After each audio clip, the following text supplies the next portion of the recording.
This is Charlie Parsons for the Stomping Ground, powered by This is Knobhead Parsons. He has no hydration right now, though. I am dehydrated. Charlie Parsons. Available on DAZN. Hello, mate. Hello. How are you, brother? How you doing? I'm good. How are you? Oh, I was going to go in for like the. What do you want? No. You don't get that. You've been on my ass today. You're getting my tits. All right, fair enough. This is a hydrated list. Fabio Wardley. I'm dehydrated. I've just got a dry mouth. You have. So. But that should change mid-interview. Well, hopefully, I should get a delivery. A delivery of water. You know you with DAZN, do they give you a free subscription? I did actually have to ask because my mum didn't want to. But obviously, I'm at all the fights, but my mum wanted to be able to enjoy them as well. Yeah. So now she does actually get to enjoy them. Shout out DAZN. How'd you get me one then? Because I had to pay for the fight on Saturday and I was a bit tight for cash. Well, it was also on. No, it was only available. It was only available. Yeah, look at you! You almost messed up. You're not good at your. How have you got this job? I've still been asking myself that. Yeah. How's life? Fantastic, mate. Yeah. Fantastic. All going well. All going well. Looking well. Looking well, feeling good. Just enjoying life, mate. Enjoying life. We see the rematch, and we'll talk a little bit about Clash of Styles, first time round. Firstly, this could definitely be a main event. It could be. Right. And it was a main event last time. Would have been even bigger in the UK this time round. Do you mind? I mean, it's a huge card out in Saudi Arabia as well. I'm sure financially it was probably more. Pros and cons in there. Look, it's a massive card, massive event. Will be watched by millions, and the card all the way through is stacked. So it's not. The fight's obviously not going to be missed. And if I'm being arrogant, I would say 80-85% people, aside from the main event, are tuning in for mine and Fraser's fight. I think that's the one everyone's looking for.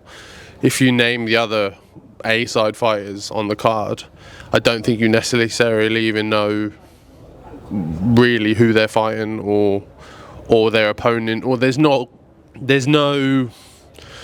bite, there's no grit, there's no fight you look at and go, oh yeah, that one's going to be good or that's going to be good. Like I think the only fight you look at like that are the main event and mine and Fraser's. Are you co-main event now on this card? Because we know that obviously Shakur and Joe are in I don't know. It's a conversation I'm going to have with Uncle Frank, because obviously Cordine is not on the card now, which leaves a bit of a gap for co-main. I understand that Eubank was ahead of me. But again, my point remains, don't get me wrong, no disrespect to Eubank, I know he's a massive name, but in terms of who he's fighting, opponent-wise, is anyone too worried or too bothered? What you're saying is, and I kind of get it, is like if they were to pick a fight from the undercard that they were to go, oh, I'll get my teeth into that one, it would be yours. Yeah, it'd be ours. It'd be ours. And if you're looking at it from a promotion perspective and you want the card to do as well as possible, you put the best fights closer to the top. So, Mr. Turkey Boy, ring ring. Sign the contract. That's already signed. It's already signed. Is there any added needle from first time round going into this one? No, I don't think there's nothing. There's no extra spice needed on top. I think we've done our job, to be honest. The fight sells itself. There's not a lot left to do. If I'm being honest, I've actually got quite a bit of admiration, respect for Fraser going into this next fight, because I gave him a lot of stick in the first one. Said a lot of things, said to him I thought he was soft, I didn't think he had the heart, didn't think he could go through it, and he managed to power through 12 rounds, a hard 12 rounds, and make it through on the other side. So I don't see how you can get through all that and not have respect for your opponent.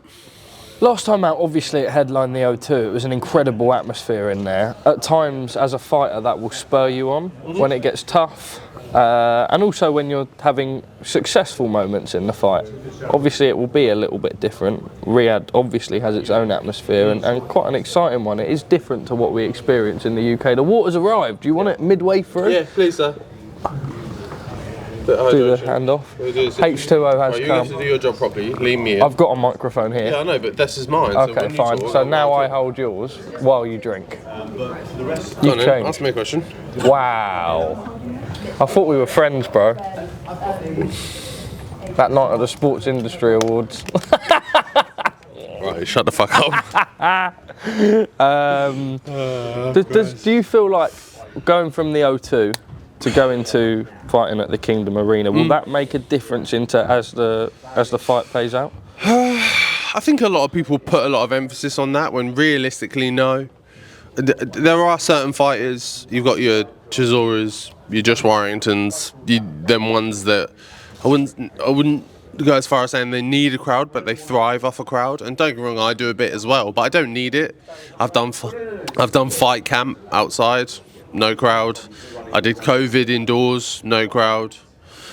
I did obviously Saudi Arabia last time outside. I think it was only about 2,000 people. So I've done it without having anyone there, and I've done it with having everyone there. So I don't need it. I think once you're in the ring, once everything's on, you're on go. You're focused on the job. How does this fight differentiate to the fight that we saw first time out? Pretty much a war first time out. Yeah, same again, round 13, carry it on. Carry it on. Just carry it on.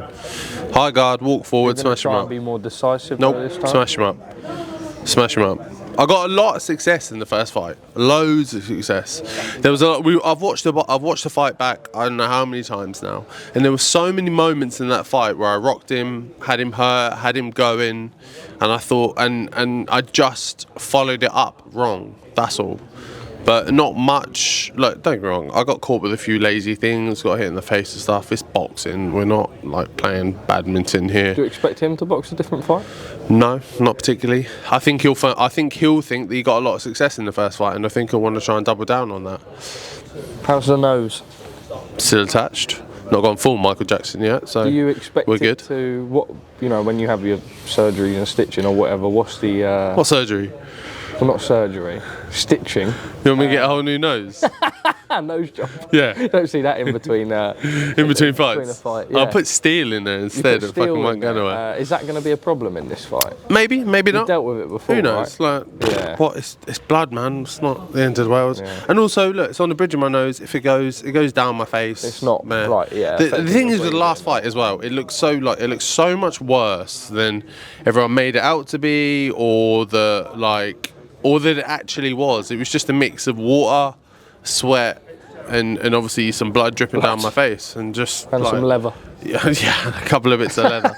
But it wasn't as dramatic as everyone was making out. It was just dripping down my face. It wasn't in my eyes. I could see perfectly fine. Everything was fine. So if it goes again, then cool, no worries. I'm aware there are a few people waiting. As much as I would like to sit with you all day, you seem very relaxed. You seem like you could almost do that as such. I'll ask you a couple more. You signed with Uncle Frank. Obviously, you started your career with Eddie. Top dog. We know him and Eddie are pretty much like that at the Best minute. pals? Yeah. We're all best pals now. Yeah. Why the decision to go with Frank Warren and Queensbury? Frank's the man at the moment. Frank's running the game. Look, boxing ebbs and flows, and right now Frank's running the game, and not just that as well. I think I've lost count of how many heavyweights he's got in his stable as well now. So, on the two-part, one, he knows how best to manage a heavyweight. I think the prime example of that is Daniel Dubois, who's now a heavyweight champion, even though coming off the back of 2 losses. And then he's got a bunch of he's got a large stable of heavyweight boxers, so if there's ever heavyweight fights in there that I want and stuff, they're easy to make. Lastly from me, you mentioned Daniel Dubois there. We saw on Saturday night at Wembley Stadium, it was, I suppose an upset. Some people picked it. I know AJ was, I think, a 1-4 favourite. He wasn't a huge favourite going into it, but he was still a favourite nevertheless. A brutal, destructive performance from Daniel Dubois. What went wrong in there for Anthony Joshua, and what's the pathway to the top like for him? Is there another path to the top?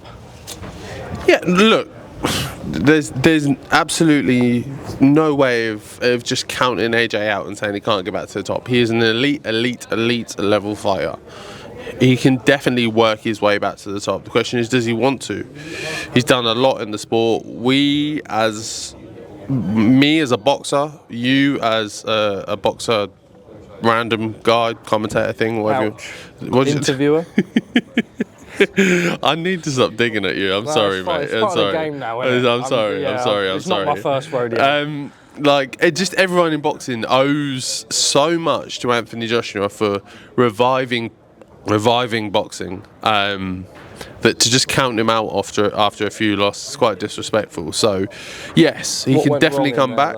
I think my own personal opinion, and this just comes from me and probably the way I would go about a scenario, is that his initial game plan for the first minute or so wasn't working, or he wasn't executing it properly at least. And Daniel was just steaming him, steamrolling forward, steaming after him, chasing him down. So after he got clipped, he just kept backing up and backing up and backing up. And all that does is give your opponent more momentum. And I would say tuck your chin, guard up, roll your shoulders in, and just start throwing some punches. Especially AJ, tuck down, get low, and start letting some bombs go. If they hit, they hit. If they miss, they miss. If they hit you in the arm, if they hit you in the hip, if they hit you in the kneecap, who cares? Let your opponent know that I'm still here and I can still do you some damage, and at least give them something to consider on their way in. But I don't think I remember a moment or two where he did it once or twice and it worked. But I think he should have done that a bit more. But again, who am I? He's two-time champ. I'm just little old white collar Fabio Wardley, so don't listen to me. I was going to say give yourself more credit than that, but after the violation I've had this interview, we'll keep it as little old white collar Fabio Wardley. Mate, always lovely speaking to you. Appreciate it, mate. Thank you. Have a good day today, and I'm sure I'll see you in Riyadh. Cool. Top man. Cheers, boy.